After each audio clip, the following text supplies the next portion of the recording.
have actually already laughed at my first joke, which was when I fell over backstage very loudly on purpose.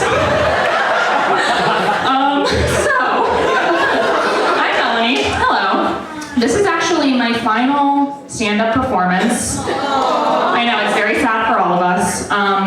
It's my final performance, and I've been in this group since my freshman fall. I've performed on this little stage in this little Norse like 10 times. It's like 100 minutes of stand-up, really far too long for someone to be standing on a stage just like openly and desperately seeking the approval of their peers. And even though I've been doing this for a while, I still do get pretty nervous before my sets. Definitely not as nervous as when I was a freshman, just because back then I had something to lose.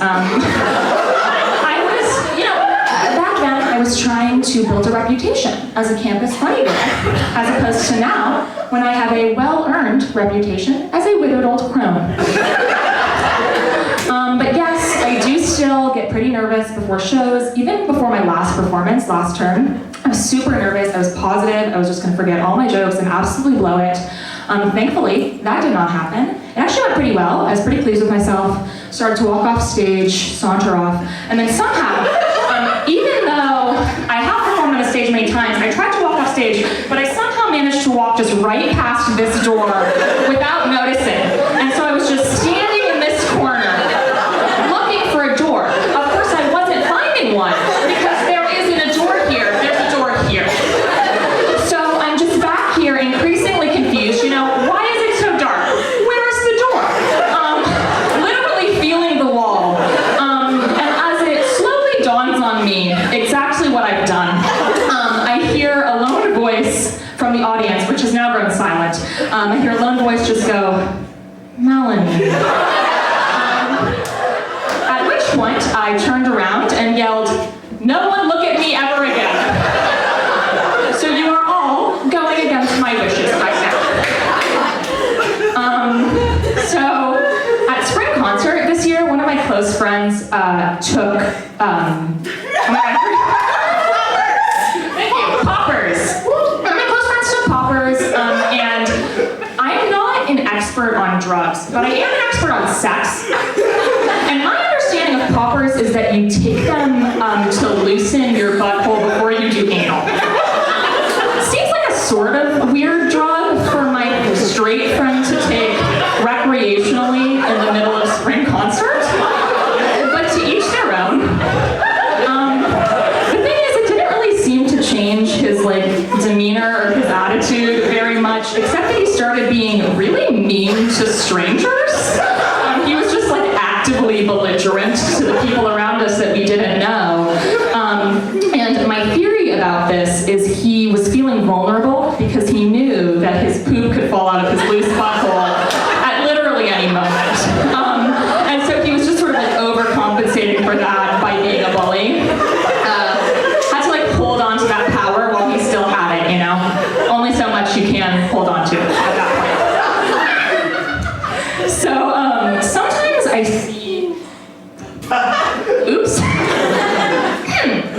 Like I said, performed on the stage many times. Sometimes I see a really indie kid on campus, and I'm talking really indie, wire glasses, straight leg pants to the ankles, probably cuffed, looking at you like they're better than you. The indiest of indie, and I see them listening to earbuds, and I'm like, what could you possibly be listening to that's bizarre enough to meet your indie image? I feel like it can't just be something that's obscure. It can't just be something that I haven't heard of. It needs to go beyond that, It has to be something that a normal person like you or I would just find fully unlistenable in order to be indie enough. I have this concept of a really indie kid pulling out an earbud, and you just hear maybe cymbals banging and a car screeching, and then one of those cats sound effects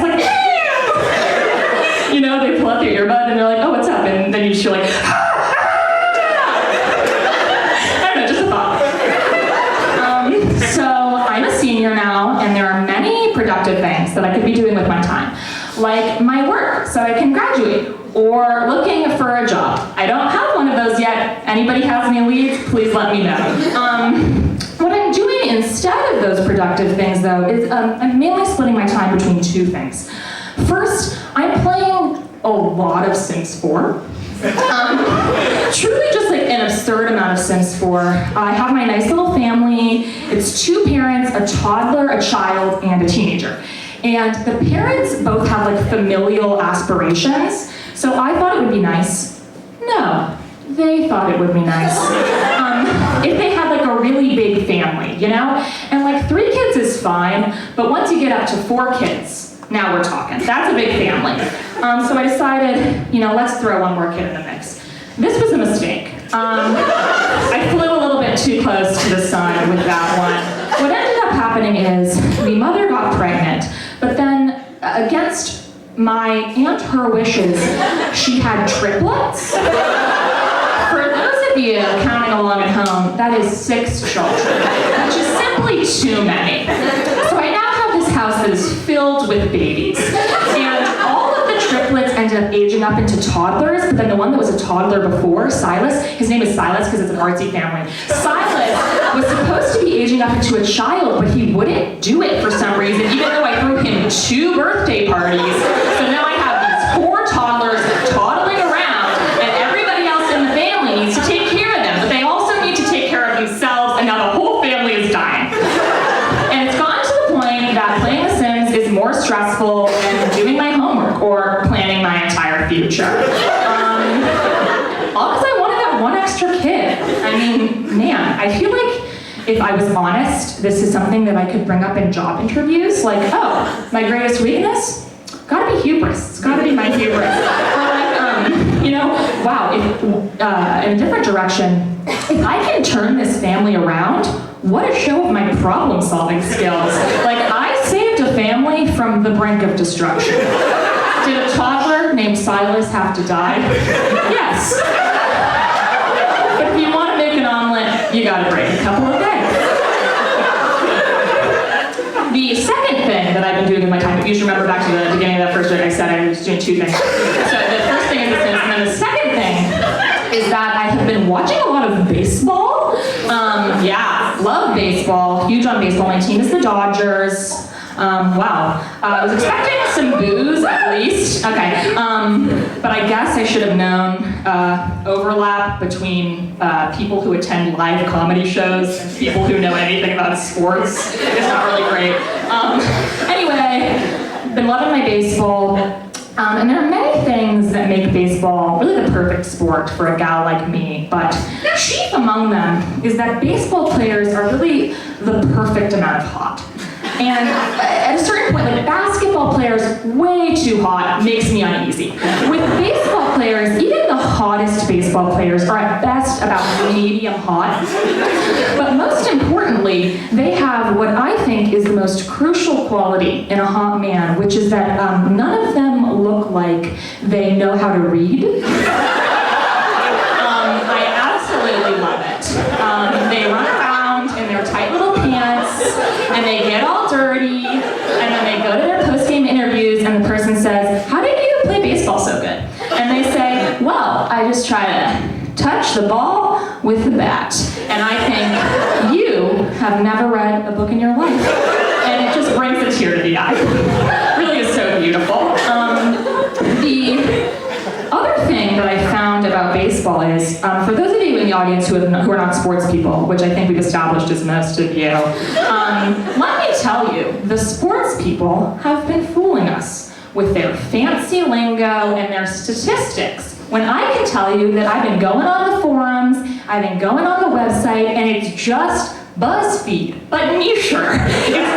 It's literally like, this guy hit a home run, and this guy's injured, and look at how big this dog at the baseball park is. It takes up 2 seats.